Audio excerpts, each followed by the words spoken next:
Elixir education private limited Allahabad के online portal पर मैं पुष्कर सुयाल आप लोगों का स्वागत करता हूं।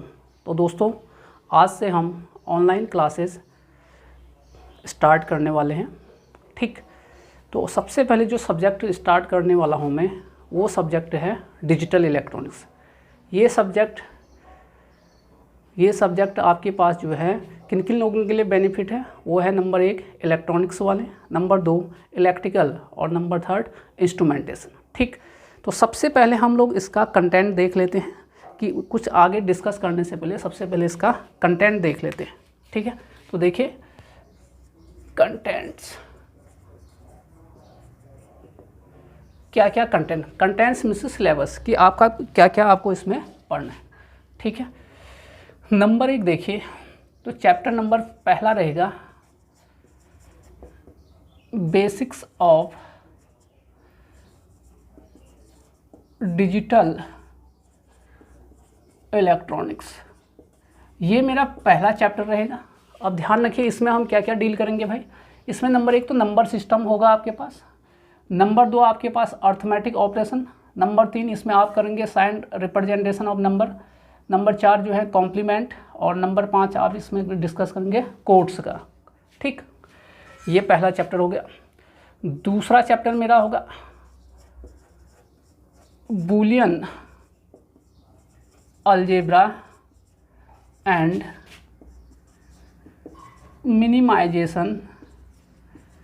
Minimisation technique.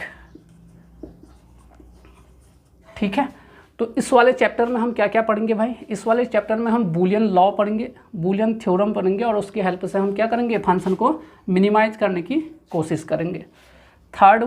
तीसरा चैप्टर जो मेरा रहेगा, इसमें मेरा रहेगा गेट्स एंड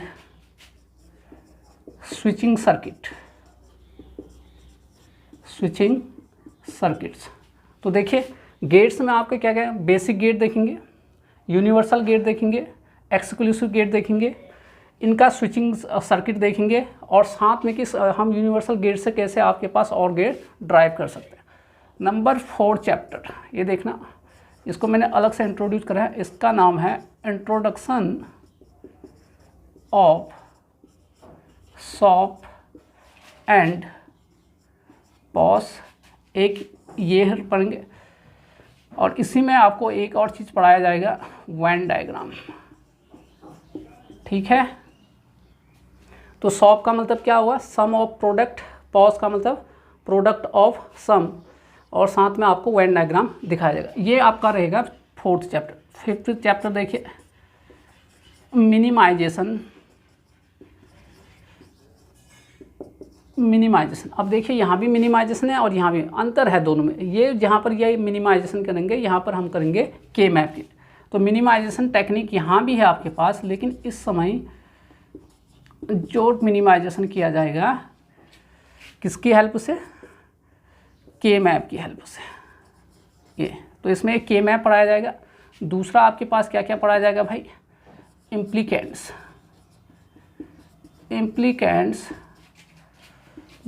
नेक्स्ट देखिए आपके पास प्राइम इम्प्लीकेंट्स और इसेंशियल प्राइम इम्प्लीकेंट्स। ये आपके पास रहने वाला, EPI भी बोलते हैं आप इसे। ठीक है ना, ये आपके पास। चैप्टर नंबर 6 रहेगा कॉम्बिनेशनल लॉजिक सर्किट्स। ये मेरा रहने वाला है कौन सा, चैप्टर नंबर 6 रहेगा, कॉम्बिनेशनल लॉजिक सर्किट आपके पास रहने वाला है।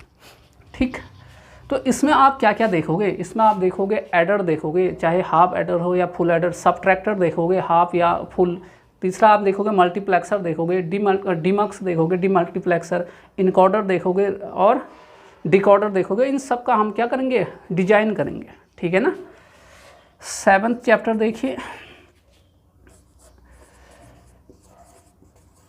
Sequential logic circuit, another very important chapter.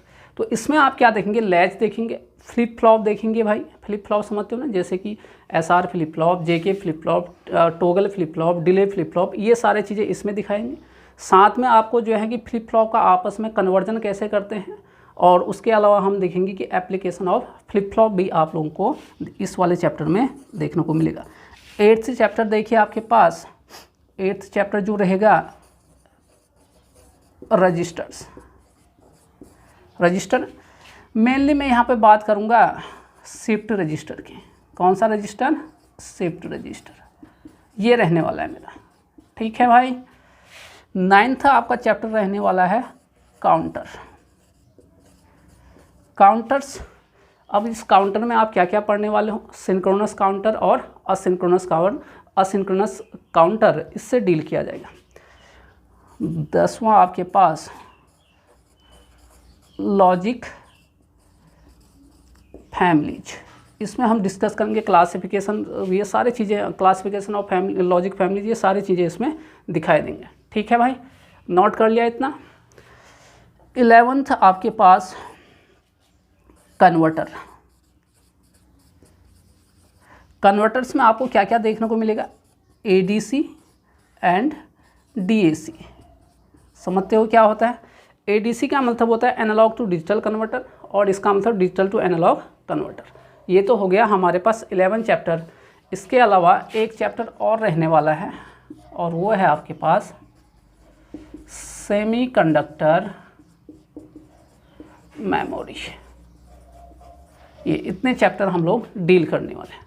तो कुल मिला के जो मैंने जो है डिजिटल इलेक्ट्रॉनिक्स को 12 चैप्टर में, 12 चैप्टर में डिवाइड कर दिया, इसको हम पढ़ेंगे। तो ये तो मैंने रोड मैप तैयार कर लिया कि भाई हमें इस ढंग से, क्योंकि कोई भी चीज़ अगर किसी भी चीज़ को डील करना है तो पहले उसका रोड मैप हमें बनाना होगा। ठीक है, ये आपके पास रहा। ठीक, अब देखिए कि पहले, इससे पहले कि मैं इन कंटेंट्स पाऊँ इन चैप्टर पे, पहले डिस्कस कर लेते हैं कि भाई अगर कोई भी चीज़ अगर हम पढ़ रहे हैं तो क्यों पढ़ रहे हैं, क्या ज़रूरत है कि हम डिजिटल इलेक्ट्रॉनिक्स पढ़ रहे हैं। ठीक है, तो उसके बारे में मैं डिस्कस करता हूँ कि क्या रिक्वायरमेंट पड़ गई हम लोगों को। नोट कर लिया आप लोगों ने? चलिए अब देखिए फिर तो क्या रिक्वायरमेंट है, क्यों पढ़ा जा रहा है ये सारी चीज़ें। अब देखते हैं इलेक्ट्रॉनिक्स, डिजिटल इलेक्ट्रॉनिक्स क्यों पढ़ रहे हैं।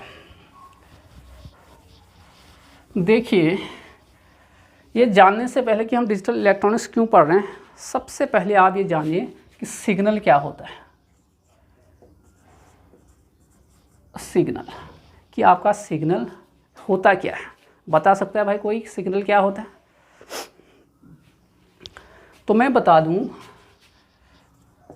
A signal is a quantity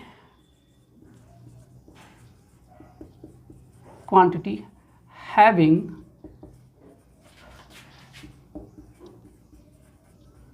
information associated with it। मतलब किसी भी क्वांटिटी के साथ अगर क्या हो, इंफॉर्मेशन एसोसिएटेड हो, तो उसे क्या कहते हैं हम लोग?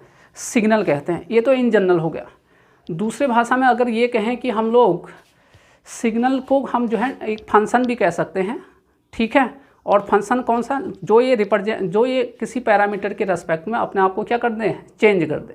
पैरामीटर आपका मतलब इंडिपेंडेंट या इंडिपेंडेंट वेरिएबल के रेस्पेक्ट में अपने आप को क्या कर दे, चेंज कर दे, तो उसे भी हम क्या कहेंगे? सिग्नल कर। तो आप सिग्नल को क्या कह सकते हो? फंक्शन भी कह सकते हैं। लेकिन यहाँ पर मैं एक अलग ही डेफिनेशन दूंगा सिग्नल का, कि सिग्नल इलेक्ट्रिकल और इलेक्ट्रॉनिक्स में सिग्नल को इस प्रकार से डिफाइन करना कि इलेक्ट्रिकल और इलेक्ट्रॉनिक्स में सिग्नल वो वेरिएशन, सिग्नल का मतलब आपने पता है वेरिएशन होना चाहिए। यहाँ पर देखिए, ठीक, सिग्नल का मतलब आपके पास वेरिएशन होना चाहिए।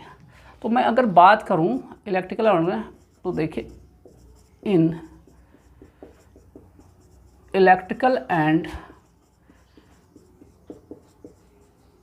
इलेक्ट्रॉनिक्स में, देखिए हम इलेक्ट्रिकल और इलेक्ट्रॉनिक्स की बात करें, in electrical and electronics usually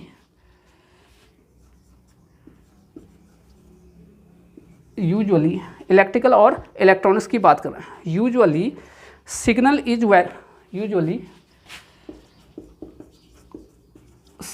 is variation of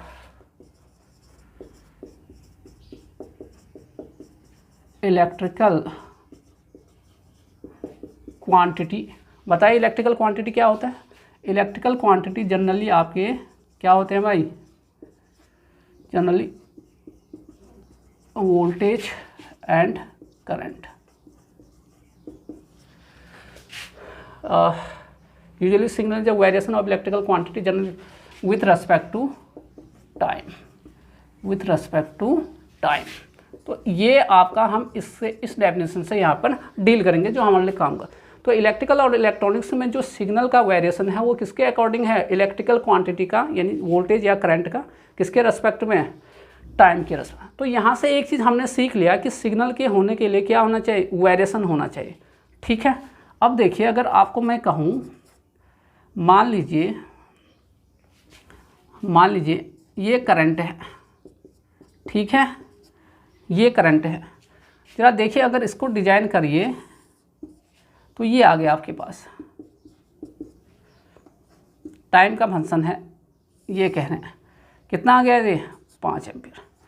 अब यहाँ देखिए जब आपका टाइम चेंज हो रहा है, ये देखिए पहले 0 था फिर 1 2 जो आपका चेंज हो रहा है, तो क्या इसका जो करंट चेंज हो रहा है? नहीं हो रहा है, बिल्कुल भी नहीं हो रहा है। देखिए तो कांस्टेंट है, कितना है? 5।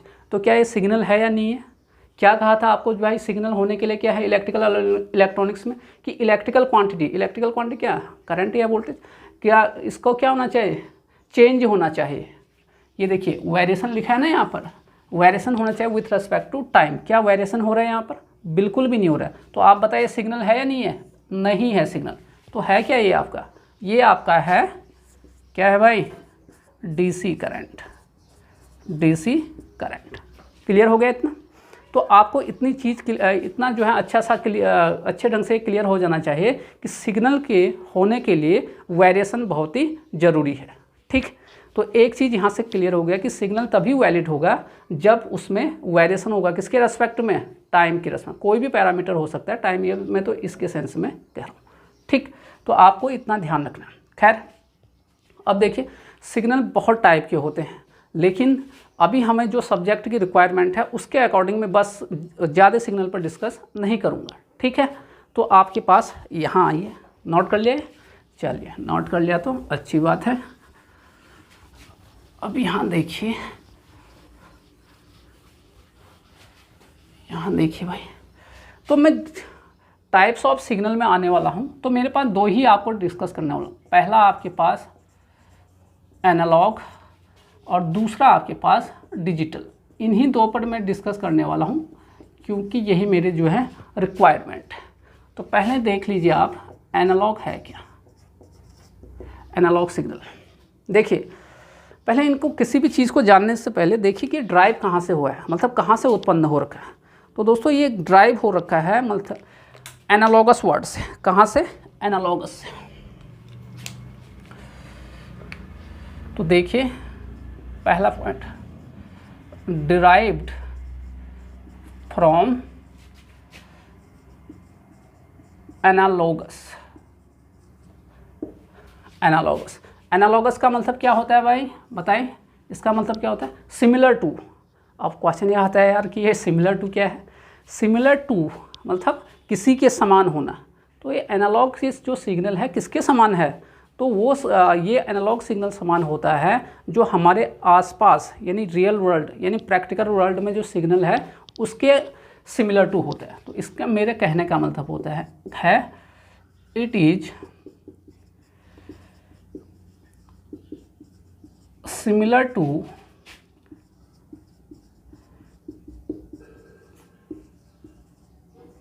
प्रैक्टिकल वर्ल्ड सिग्नल और रियल वर्ल्ड सिग्नल। ठीक है। अब ये 2 चीज़ें देखिए, प्रैक्टिकल वर्ल्ड सिग्नल क्या होता है, रियल वर्ल्ड सिग्नल। तो अभी आपको कहा जो भी हमारे आसपास जो भी सिग्नल हम एग्जिस्ट है जिसे हम लोग क्या करते हैं समझते हैं, वो वाला सिग्नल होता है प्रैक्टिकल वर्ल्ड सिग्नल या रियल वर्ल्ड सिग्नल। ठीक है, ठीक हो गया भाई। ये प्रैक्टिकल वर्ल्ड सिग्नल या रियल वर्ल्ड सिग्नल कैसे होते हैं? कंटिन्यूअस होते हैं। It is continuous. कंटिन्यूअस का मतलब समझते हो भाई, जिसमें कोई भी ब्रेक पॉइंट नहीं हो। मीन्स ये देखिए,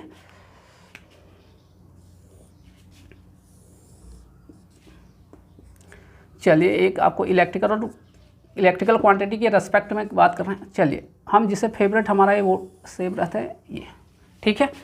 तो ज़रा ध्यान से देखिए आप लोग, कौन सा वेव है? साइन वेव है। कहीं पर ब्रेक हो रहा है क्या? नहीं हो रहा है। तो ये आपका सिग्नल है आपका कौन सा? कंटिन्यूअस। यहाँ देखिए टाइम भी आपका क्या है? कंटिन्यूअस है, क्योंकि टाइम के हर वैल्यू के लिए इसका एम्पलीट्यूड प्रेजेंट है। सिमिलरली आपका एम्पलीट्यूड भी टाइम के हर वैल्यू के लिए एग्जिस्ट कर रहा है, तो इसे बोलते हैं हम लोग क्या? Continuous signal. अब दोस्तों एक चीज़ देखिए, यहाँ पर देखिए इस वैल्यू के लिए भी मान है इसका, इस वैल्यू के लिए भी, इस वैल्यू के लिए, इस वैल्यू के लिए, इस वैल्यू के लिए, इस वैल्यू के लिए। इसका मतलब यहाँ पर जो संभावनाएं हैं वो क्या आपके पास? फाइनाइट है, इनफाइनाइट पॉसिबिलिटी है। तो फोर्थ नंबर देखिए, इनफाइनाइट पॉसिबिलिटी,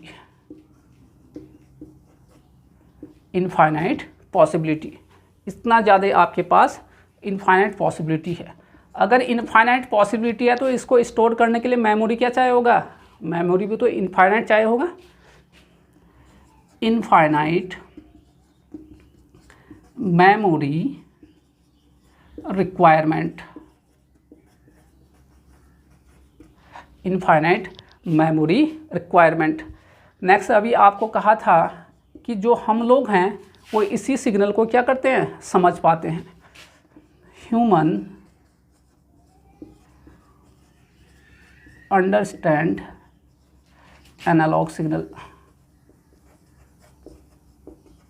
ठीक है, हम लोग इसी को पहचान पाते हैं। नेक्स्ट देखिए भाई, यहाँ देखिए नेक्स्ट पॉइंट देखिए अगर आप मुझे कौन सा सिग्नल ट्रांसमिट कर रहे हो? Analogue signal. तो जो मैं रिसीव करूँगा, मुझे अगर कोई एक पर्टिकुलर वैल्यू रिसीव करना हो, तो आप तो ये इतने सारे सिग्नल क्या कर रहे हो? मुझे इसमें इनफाइनाइट पॉसिबिलिटी भेज रहे हो। इसका मतलब अगर मुझे कोई पर्टिकुलर वैल्यू क्या करना पड़ेगा?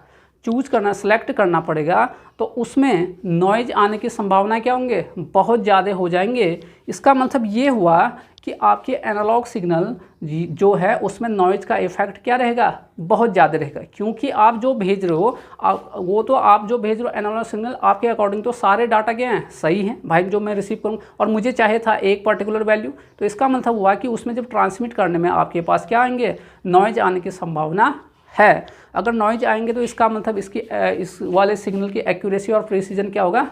लेस होगा। मोर इफेक्टेड बाय नॉइज, ठीक है। इसका मतलब हो गया कि आपका लेस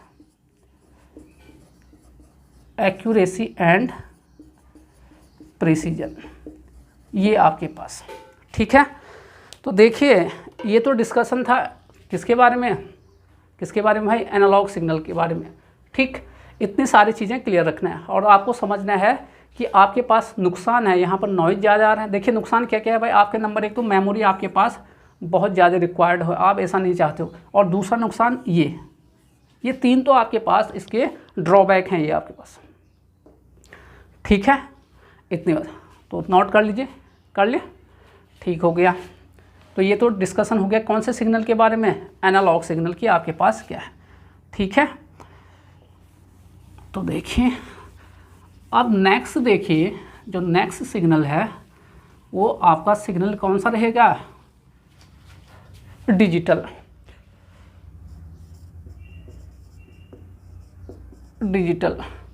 अब देखिए अभी आपको कहा कि बताया गया कि एनालॉग किससे ड्राइव हो रखा है? एनालॉगस से। और वो किसके एनालॉगस हैं? रियल वर्ल्ड सिग्नल के। यहाँ देखिए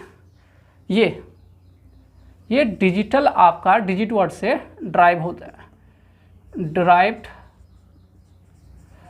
फ्रॉम डिजिट। अब भाई ये डिजिट क्या चीज़ है, ज़रा देखिए, डिजिट क्या होता है भाई, क्या होता है बताइए। ये होता है पार्टिकुलर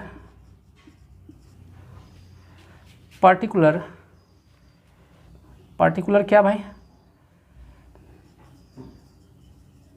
नंबर एंड सिंबल्स।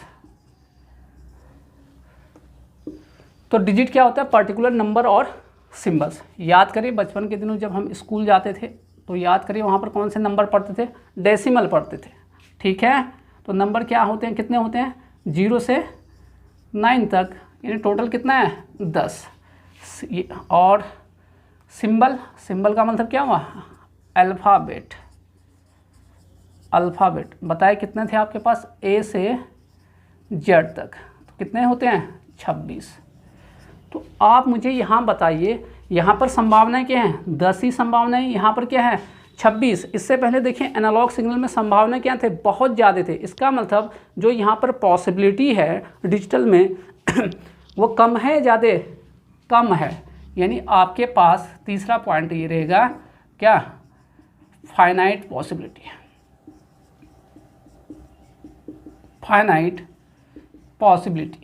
अगर फाइनाइट पॉसिबिलिटी है तो मेमोरी रिक्वायरमेंट क्या होगा, लेस होगा, नहीं होगा, लेस मेमोरी रिक्वायरमेंट, ठीक है, कम आपके पास रिक्वायरमेंट होगा। अब देखिए आप मुझे कौन सा सिग्नल ट्रांसमिट कर रहे हो, कौन सा भाई, डिजिटल। संभावनाएं क्या हैं, बहुत ही कम। इसका मतलब ये हुआ कि अगर मुझे कोई पर्टिकुलर सिग्नल, अगर पर्टिकुलर वैल्यू क्या करना पड़ेगा, सेलेक्ट करने पड़ेगा, तो आपके पास तो उस जो आप सिग्नल ट्रांसमिट करोगे उसमें नॉइज़ का इफेक्ट क्या आने वाला है, कम आएगा। इसका मतलब हुआ कि आपका यहाँ पर लेस इफेक्ट ऑफ नॉइज। तो अगर इसका नॉइज़ का इफेक्ट कम है तो इसका मतलब क्या होगा, मोर एक्यूरेसी एंड प्रिसीजन, ठीक है ना। तो ये आपके हो गया, क्लियर है। ड्रॉबैक क्या है, क्या हम डिजिटल सिग्नल को पहचानते हैं या एनालॉग को पहचानते हैं। इसका मतलब ये हुआ कि ये आपका not a real world signal, ये बिल्कुल नहीं है। और नेक्स्ट देखिए क्या हम लोग पहचानते हैं इसे, ह्यूमन कांट अंडरस्टैंड, ठीक है। ये देखिए, तो देखिए अभी आपको जो है एनालॉग में क्या क्या नुकसान लग रहा था, ये ज़्यादा मेमोरी था तो यहाँ पर ये फ़ायदा हो गया आप, ठीक है। यहाँ देखिए ज़्यादा वहाँ नॉइज़ था, यहाँ कम है, एक्यूरेसी वहाँ कम था, यहाँ ज़्यादा हो गया, ठीक है। ये 3 फायदे आपके पास हो गया। लेकिन ये लिमिटेशन क्या है इसका, कि रियल वर्ल्ड सिग्नल है या नहीं है। दूसरा आपके पास हम लोग ये ह्यूमन जो है इसको नहीं पहचान सकते, ठीक है भाई। अब जब ये एनालॉग और डिजिटल इन दोनों को हमने जो है डिस्कस कर लिया तो एक चीज़ क्लियर पता चल गया हम लोगों को, क्या पता चल गया कि अगर कोई भी चीज़ का ऑपरेशन करना है तो किसी भी चीज़ को परफॉर्म करना है, किसी चीज़ को ऑपरेट करना है, कोई भी ऑपरेशन परफॉर्म करना है, तो हमारा जो प्रोसेसर होगा, प्रोसेसर समझते हो क्या होता है, प्रोसेसर वो होता है जो ऑपरेशन को क्या करता है, परफॉर्म करता है। उस प्रोसेसर को आप कौन सा सिग्नल देना पसंद करोगे बताइए, एनालॉग या डिजिटल। अगर आप एनालॉग दोगे तो क्या होगा भाई, आप एनालॉग दोगे तो वहाँ पर आपको मेमोरी ज़्यादा चाहिए होगा, नॉइज़ का इफेक्ट आएगा, क्योंकि वहाँ पर इनफाइनाइट क्या है आपके पास पॉसिबिलिटी है। इसका मतलब ये हुआ कि आपका प्रोसेसर क्या करेगा, एक्यूरेसी कम देगा। इसका मतलब ये हुआ कि आप प्रोसेसर को कौन सा सिग्नल देने वाले हो, डिजिटल सिग्नल देने वाले हो, समझ गए। तो इसका मतलब ये हुआ कि जो मैकेनिज्म है किसी भी प्रोसेस को करने के लिए, देखिए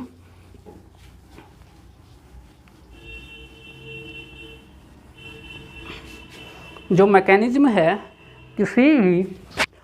प्रोसेस को करने के लिए, तो ये रहेगा मेरा, क्या रहेगा ज़रा देखिए,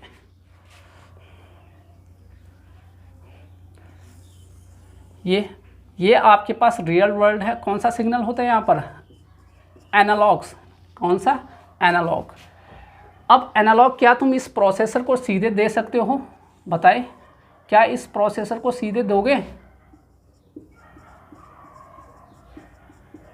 प्रोसेसर क्या बताया, जो ऑपरेशन को परफॉर्म कर, दोगे क्या, नहीं दोगे ना, कितनी एरर है, बहुत सारी चीज़ें। तो आप क्या करोगे, सबसे पहले इसको कन्वर्ट करोगे, ये ADC से एनालॉग टू डिजिटल कन्वर्टर, जो कि हम चैप्टर नंबर 11 में पढ़ेंगे। तो ये किस में आ गया आपका, डिजिटल में, ठीक है। तो डिजिटल सिग्नल आपको दे दिया, तो प्रोसेसर का आउटपुट भी क्या होगा, डिजिटल ही होगा, होगा नहीं होगा। ये देखिए, क्या हम इस डिजिटल सिग्नल को समझते हैं, बिल्कुल नहीं समझते। तो हम इसका क्या करेंगे, फिर से रिवर्स कन्वर्जन करेंगे, डिजिटल टू एनालॉग कन्वर्टर, ठीक है। तो बाहर आपको क्या मिल गया, ये एनालॉग सिग्नल फिर से आपको मिल गया, जिसे हम लोग पहचानने वाले हैं। क्लियर है भाई इतना। तो किसी भी ऑपरेशन को परफॉर्म करने के लिए आपको ये करना पड़ेगा, ठीक। आप डायरेक्ट इसको यहाँ नहीं दे दोगे, ठीक है। इसके अलावा एक पॉइंट और, अगर तुम इसको डायरेक्ट यहाँ पे दे दिया, डायरेक्ट ये तुम कहो चलो नॉइज आ जाए, एरर आ जाए, कुछ भी आ जाए, लेकिन मैं तो दूंगा एनालॉग, ये कह दिया, ठीक है। अब तुम एक ऑपरेशन परफॉर्म कर रहे हो, ये ठीक हुआ। अगर दूसरा ऑपरेशन परफॉर्म कर रहे हो, डायरेक्ट इसको यहाँ पे दे दिया, तो तुम्हें हर ऑपरेशन के लिए ये एनालॉग सर्किट को तुम्हें चेंज करना पड़ेगा। अब तुम्हारे मन में ये डाउट हो रहा होगा कि सर जो है, अगर डिजिटल दे रहे हैं तो क्या वहाँ पर चेंज नहीं करना पड़ेगा क्या डिजिटल सर्किट को? तो बिल्कुल चेंज नहीं करना होता है डिजिटल सर्किट को, रादर देन यहाँ पर जो चेंज किया जाता है, डिजिटल कोड को चेंज किया जाता है हर ऑपरेशन के लिए। समझे अब क्यों इंपॉर्टेंट है डिजिटल इलेक्ट्रॉनिक्स हम लोगों के लिए? तो ध्यान रखिए, अगर एनालॉग को अगर डायरेक्ट यहाँ पे दोगे तो वो सारी चीज़ें तो है ही, साथ में यह है कि प्रत्येक ऑपरेशन के लिए आपको यहाँ पर क्या करना पड़ेगा, इसके सर्किट को चेंज करते रहना पड़ेगा। सोचो हर ऑपरेशन के लिए आप चेंज करते रहोगे, कितना कॉम्प्लिकेटेड हो जाएगा, होगा नहीं होगा? तो आप अगर हर ऑपरेशन को आप करोगे, तो इसका मतलब ये हुआ कि आप यहाँ पर डिजिटल के क्या कर रहे हैं, कोड को चेंज कर दीजिए, तो आपके पास ज़्यादा सर्किट में क्या होगा, कॉम्प्लेक्सिटी नहीं हो पाएगा। क्लियर हो गया इतना? तो ये चीज़ें मैंने ये समझाने की कोशिश की कि आप लोगों को डिजिटल क्यों पढ़ाया जा रहा है, डिजिटल इलेक्ट्रॉनिक्स पढ़ने का क्या मतलब है। तो डिजिटल इलेक्ट्रॉनिक्स पढ़ने का यही मतलब है कि भाई हम लोगों के कितने एडवांटेज हैं, आपको बता दिया गया है कि आपके पास एनालॉग जो रियल वर्ल्ड जो जिसे हम जानते हैं, उसे हम डायरेक्ट इसको देने से कोई फ़ायदा होने वाला है नहीं। इसीलिए हम लोग जो हैं क्या पढ़ने वाले हैं, डिजिटल इलेक्ट्रॉनिक्स पढ़ने वाले हैं, क्योंकि इतने फ़ायदे हैं। ठीक है। अच्छा, एक चीज़ ये डाउट हो रहा होगा, सर हम एनालॉग से जो है डिजिटल कैसे कन्वर्ट करते हैं? तो भैया मैं बता दूं आपको, यहाँ पर ये 2 स्टेप कन्वर्जन है। मैंने कहा है ना, चैप्टर नंबर 11 में क्या करेंगे, हम इसको स्टडी करेंगे कन्वर्टर करके, जो चैप्टर दिया गया है। ठीक, लेकिन फिर भी अगर जानना चाहते हो तो मैं बता दूं यहाँ पर कि एनालॉग से अगर डिजिटल में कन्वर्ट करना है तो 2 स्टेप में होता है। स्टेप फर्स्ट में आपका क्या रहता है कि भाई आप क्या करोगे, सैम्पलिंग करोगे, और स्टेप सेकंड में आप क्वांटाइजेशन करोगे, तो आपका क्या होगा, एनालॉग से डिजिटल में कन्वर्ट हो जाएगा। खैर ये बात तो हम बाद वाले चैप्टर में पढ़ेंगे। ठीक, तो ये इतना चीज़ों मैंने आपको क्लियर कर दिया कि हमें जो है डिजिटल इलेक्ट्रॉनिक्स की रिक्वायरमेंट क्यों है। ठीक है, बना लिया डायग्राम ये आपके पास। अब जब कहानी समझ में आ गया तो एक चीज़ और डिस्कस कर लेते हैं। तो डिजिटल इलेक्ट्रॉनिक्स, ये देखिए पढ़ क्यों रहे हैं ये पता चल गया हम लोगों को। तो डिजिटल इलेक्ट्रॉनिक्स में देखिए, यहाँ देखिए, डिजिटल इलेक्ट्रॉनिक्स को आप इतने नामों से भी जानते हैं। ये देखिए, इसे आप switching circuit, number 2 logic circuits, switching circuit, या नेक्स्ट आप कहिए लॉजिक सर्किट, इस नाम से भी आप लोग क्या करते हो, इसे जानते हैं। अब भाई स्विचिंग सर्किट क्यों कहते हैं? अब देखिए, अभी आपको बताया गया था कि डिजिटल में आपका क्या है, पॉसिबिलिटी बहुत ही क्या है, कम है। अब यूँ कहें कि आजकल के मॉडर्न जो डिजिटल सर्किट है उसमें तो आपके पास पॉसिबिलिटी आपका बहुत ही कम होते होते 2 ही हो गए हैं, या तो ऑन या ऑफ। ये देखिए 2 ही पॉसिबिलिटी है, या तो ऑन या ऑफ, या यूँ कहें 1 जीरो, या कहिए हाई या लो। ठीक, दो ही पॉसिबिलिटी हैं आज के उसमें जो डिज़ाइन किया जा रहे हैं, दो ही पॉसिबिलिटी है। तो समझ सकते हो कितना मतलब वैल्यू कितने कम हो गए। तो या तो आपका ऑन रहेगा या ऑफ रहेगा, या वन रहेगा या जीरो, या हाई या लो। यानी ये समझिए कभी ऑन कभी ऑफ, कभी ऑफ कभी ऑन, कभी वन कभी जीरो कभी वन, कभी हाई कभी लो कभी हाई। यानी वैल्यू जो है ये कभी क्या कर रहा है, ऑन में है तो कभी ऑफ में, कभी वन में है तो कभी जीरो कभी हाई में, ये कब इन दोनों पर क्या कर रहा है, स्विच कर रहा है। इसलिए इसका नाम हो गया डिजिटल इलेक्ट्रॉनिक्स को स्विचिंग सर्किट भी कहते हैं। समझ में आ गया। इंस्टेंटली क्या कर रहा है, ये हाई और लो दो वैल्यू पर स्विच कर रहा है, इसलिए इसका नाम हो गया स्विचिंग सर्किट। ये तो हम लोगों के पास समझ में आ गया। नेक्स्ट देखिए, अब भाई लॉजिक सर्किट क्यों कहते हैं, तो उसका रीज़न ये है कि जो डिजिटल हमारे जो सर्किट होते हैं ये जो हैं कुछ डेफिनिट सर्टेन लॉजिक को क्या करते हैं, लॉजिक सर्टेन रूल को क्या करते हैं, फॉलो करते हैं, सर्टेन लॉजिक को क्या करते हैं यानी रूल को फॉलो करते हैं, इसलिए इनका नाम हो गया लॉजिक सर्किट। इसलिए इनको क्या बोलते हैं, लॉजिक सर्किट भी कहा जाता है। क्लियर हो गया इतना, इतनी सारी चीज़ें क्लियर हो गए हम लोगों के पास कि भाई ये क्या था और ये क्या।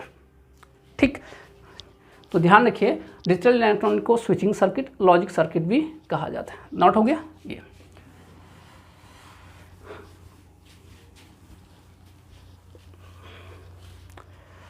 ठीक है, तो अब आप लोगों को क्लियर, जब दोनों चीज़ों को अच्छे से डिस्कस कर लिया तो कुछ चीज़ें क्लियर हो गए होंगे। एडवांटेज क्या क्या है मैं ज़रा बता सकते हो।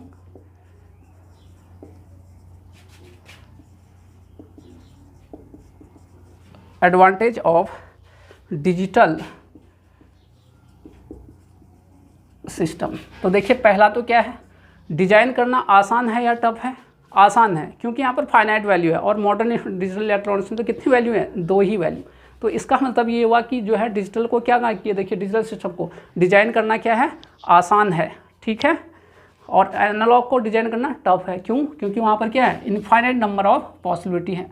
तो ईजी टू डिजाइन। ठीक है भाई, दूसरी बात क्या, इसमें नॉइज़ का इफेक्ट रहेगा नहीं रहेगा, लेस इफेक्ट रहेगा, क्योंकि आपके पास जिस वैल्यू को सिलेक्ट करना है बहुत सारे में से सिलेक्ट नहीं करना है, बहुत ही फाइनाइट वैल्यू में से ही सिलेक्ट करना है। Less effect of noise. ठीक है, और भाई क्या फ़ायदा है, मोर एक्यूरेसी एंड प्रिसीजन। एक्यूरेसी और प्रिसीजन क्या है आपके पास, ज़्यादा है इसका। ठीक है, तो ये तो आपके पास यूँ कहिए कि ये फ़ायदा हो गया। ठीक, आप एप्लीकेशन बता सकते हो इसका, कहाँ पे यूज़ करेंगे भाई डिजिटल सिस्टम का, तो आप यूँ कहें कंट्रोल सिस्टम में। नेक्स्ट कहाँ भाई, communication and measurement. Communication and measurement. तीसरा देखिए डाटा प्रोसेसर में, प्रोसेसिंग में। ठीक है, आप बहुत सारे हैं, बस कुछ मेन लिख दे रहा हूँ। नेक्स्ट देखिए digital audio and video equipment. ठीक है, digital audio and video equipment में आपके पास इसके एप्लीकेशन है भाई। क्लियर हो गया। तो देखिए दोस्तों, आज तो ये है कि जो मैंने जो डिस्कशन करा अभी मेन चैप्टर पे नहीं आया, मैं सिर्फ इतना आप लोगों को बताया है कि भाई हम डिजिटल इलेक्ट्रॉनिक्स एक्चुअली पढ़ क्यों रहे हैं, इसका सिलेबस कंटेंट क्या है, ये सारी चीज़ें दिखा रखें। ठीक है, नोट कर लिया, करिए फटाफट नोट आप लोग, ये देखिए। ठीक,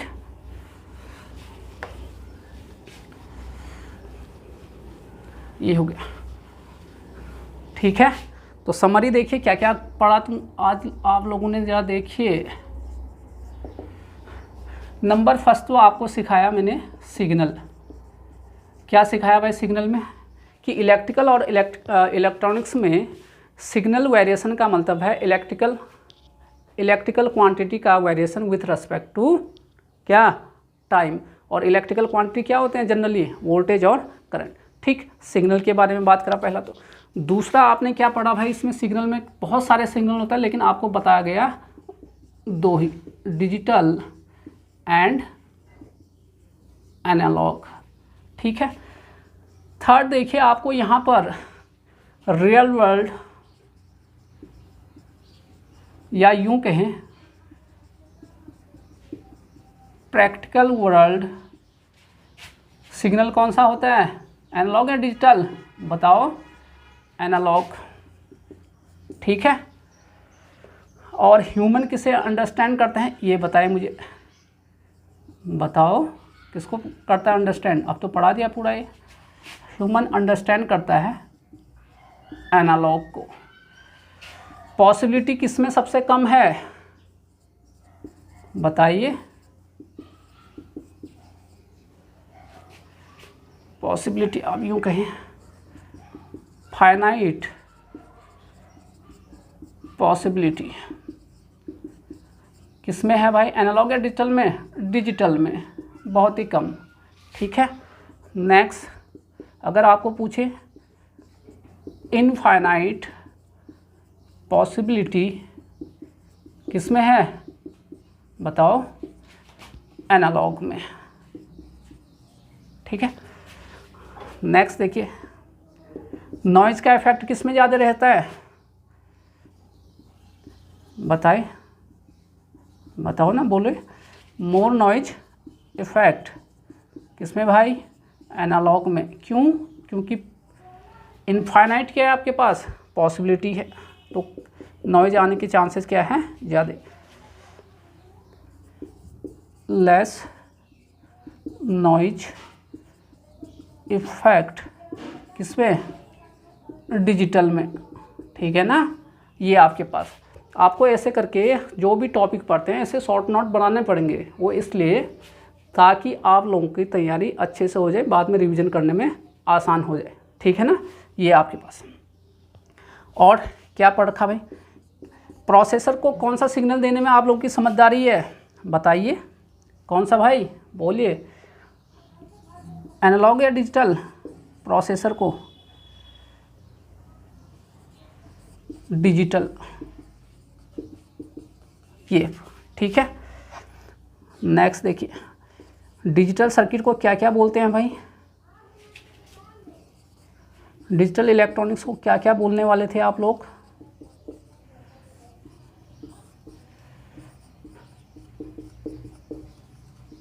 स्विचिंग सर्किट। क्यों, क्योंकि ये ऑन और ऑफ के बीच में साइमल्टेनियसली क्या कर रहा था, स्विच कर रहा था। या लॉजिक सर्किट। क्यों भाई लॉजिक सर्किट, क्योंकि सर्टेन लॉ को ये क्या करता है, फॉलो करता है, इसलिए इसे क्या बोलते हैं, लॉजिक सर्किट भी बोलते हैं डिजिटल इलेक्ट्रॉनिक्स को। ठीक है। और हम डिजिटल इलेक्ट्रॉनिक्स क्यों पढ़ रहे हैं, क्योंकि आपका जो है प्रोसेसर को क्या डिजिटल सिग्नल देने में ही आप लोगों का क्या है, फ़ायदा है। और ठीक है ना, फ़ायदा है, लेस मेमोरी, दुनिया भर की चीज़ें आपको जो बताया गया, इसीलिए हम जो है डिजिटल इलेक्ट्रॉनिक्स पढ़ते हैं। तो क्लियर हो गया भाई। भाई किसी भी चीज़ को पढ़ने के लिए आपको बहुत अच्छे से आइडिया होना चाहिए कि कोई चीज़ अगर पढ़ रहे हैं तो क्यों पढ़ रहे हैं। आप सीधे ही नंबर सिस्टम पढ़ा दूंगा तो कोई फ़ायदा नहीं होगा। आप लोग कम से कम इतना तो जान लीजिए कि भाई हम डिजिटल इलेक्ट्रॉनिक्स पढ़ रहे हैं तो क्यों पढ़ रहे हैं। ठीक है ना। तो दोस्तों ये तो था आज के इस एपिसोड में इतना ही। ठीक, इतना सारा आपने डिस्कस कर लिया मैंने आपको, और साथ में ये शॉर्ट नोट भी आपको बनाते रहने लास्ट। ठीक है भाई। अब देखिए, कुछ टेक्निकल इश्यू के कारण हम लोग जो हैं 15 जून को जो है लेक्चर अपलोड नहीं कर पाए थे। ठीक है, इसलिए डिले हो गया अपलोड करने में। ठीक है। अब कोशिश करूँगा मैं अब कि नेक्स्ट जो भी आऊँगा, एक तो ये देखिए डेली में लेक्चर अपलोड करूँगा, और कोशिश करूँगा कि जो है शाम को 5 बजे के अराउंड मैं जो है लेक्चर को क्या कर दूँगा, अपलोड कर दूँगा। ठीक। और अब कुछ बच्चों के मन में ये डाउट होगा कि सर एक दिन में तो आप जो है इतना कम पढ़ा रहे हो, ऐसे करके तो सालों लग जाएंगे सिलेबस ख़त्म होने। तो भैया ऐसा कुछ नहीं है। देखिए जो वीडियो रिकॉर्ड है मैं जो है 2-3 महीने में पूरे सिलेबस का एक साथ कर दूंगा पूरे समय। जब ऐप बनेगा तो सारे लेक्चर क्या कर दूंगा, एक साथ क्या कर दूंगा, उसमें डाल दिया जाएगा। इट मीन्स ये हुआ कि आप जो हैं एक साथ सारे लेक्चर को वहाँ पर देख लोगे। ठीक, अभी तो चैनल पे नए नए आए हैं तो इसलिए अभी जो है कि एक एक करके कंटेंट को उसमें क्या कर रहा है, अपलोड किया जा रहा है, तो आप लोग समझ सकते हो। तो अब आप लोग क्या करना है, आप लोगों को इस चैनल को जो है ज़्यादा से ज़्यादा क्या करना है, शेयर करना है, लाइक करना है और कमेंट, और आप सब्सक्राइब भी करिए। साथ में जो आपके बेल आइकन की जो घंटी है, जो बेल आइकन का जो नोटिफिकेशन वाली घंटी है, उसको आप ज़रूर प्रेस करिए, ताकि आपको जैसे ही नेक्स्ट वीडियो अपलोड करूँगा मैं, तो क्या हो जाएगा, आपके पास नोटिफिकेशन आ जाएगा। ठीक है। अब कुछ लोग क्या कर रहे हो, वीडियो तो देख रहे हो आप लोग, तो आप उसको सब्सक्राइब भी कर दीजिए भाई, और ये उन बच्चों तक पहुंचाइए जिनको इनके क्या है, ज़रूरत है। ठीक है ना। तो इतना सारा आप जो है कल जब मैं नेक्स्ट लेक्चर के लेके आऊँगा तो इतना अच्छे से आप रिवीजन करिए। ठीक, तो आपको इतना सा अच्छा खासा सा आइडिया रहना चाहिए। ठीक है दोस्तों। तो आपके पास अगर कोई डाउट हो तो आप मुझे नीचे कमेंट जो है कमेंट में पूछे कि सर ये कैसे हुआ, क्यों, तो जो नेक्स्ट लेक्चर होगा मैं उसमें उस चीज़ के सबसे पहले डिस्कस करूँगा। ठीक है, चलिए, ओके, थैंक यू।